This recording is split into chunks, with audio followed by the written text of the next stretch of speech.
He had once imagined his life differently. He had imagined a small house with chipped paint but loud laughter, a partner who believed in tomorrow, and a future that felt steady enough to lean on.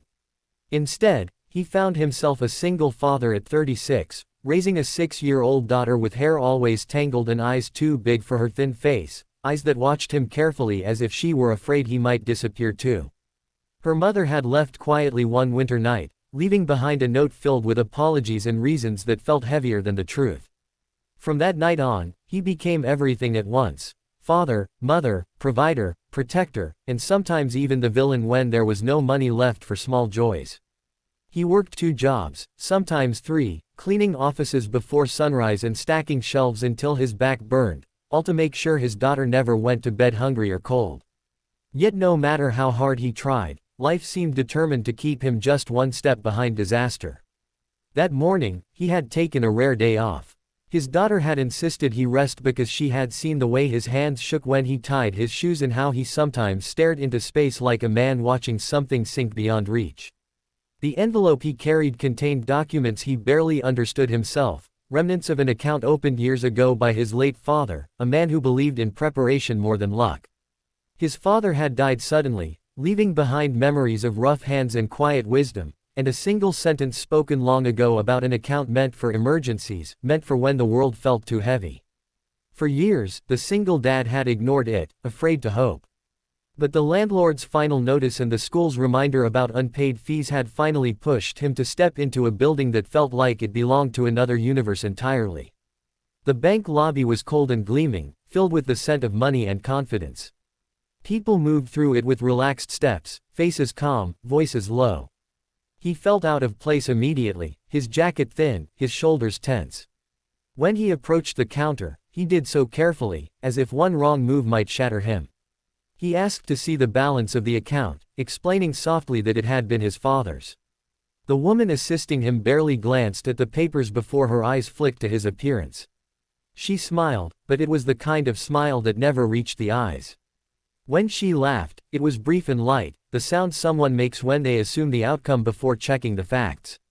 She had seen men like him before, she thought, men chasing illusions.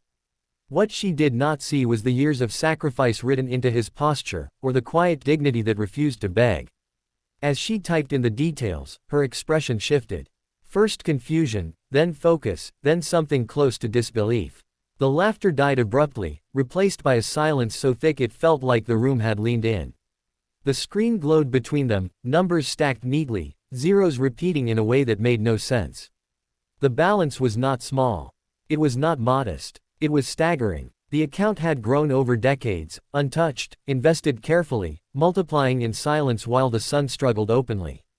It was a sum that could erase every debt, buy time, buy safety, buy peace. For a moment, neither of them moved. The millionaire woman, accustomed to power and control, felt something unfamiliar rise in her chest.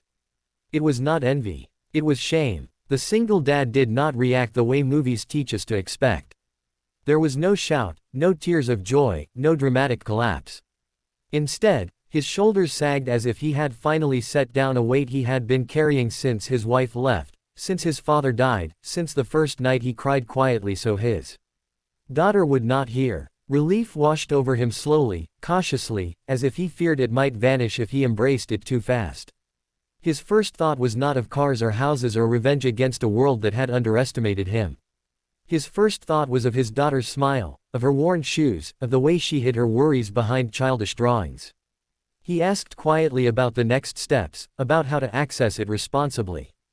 The woman nodded, her voice softer now, her confidence shaken. She saw him differently in that moment, not as a poor man stumbling into luck, but as a man who had endured quietly, who had never stopped showing up even when no one was watching. Word spread quickly within the bank, as it always does when assumptions are proven wrong. Whispers followed him as he completed the paperwork.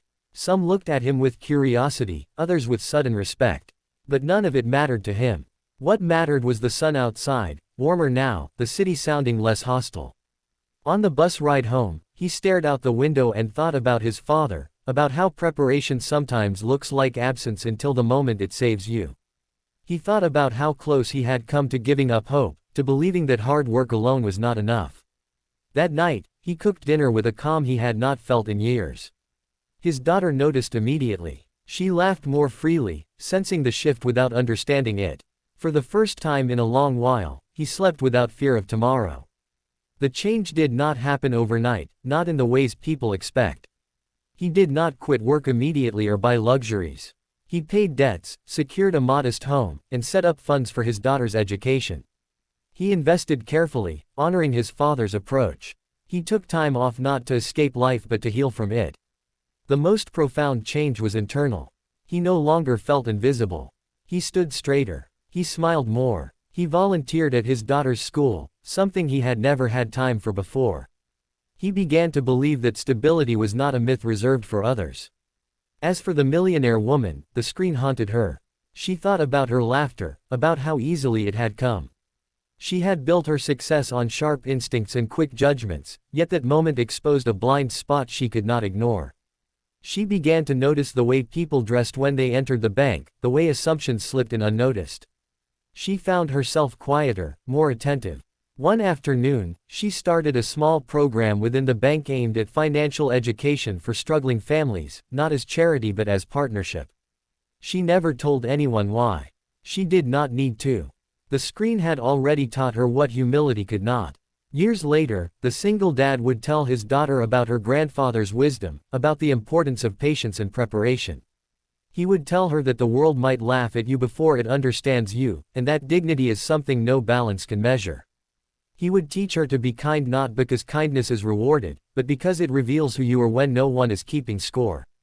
And she would grow up remembering not the moment her life changed, but the years before it, the years that taught her resilience, empathy, and gratitude.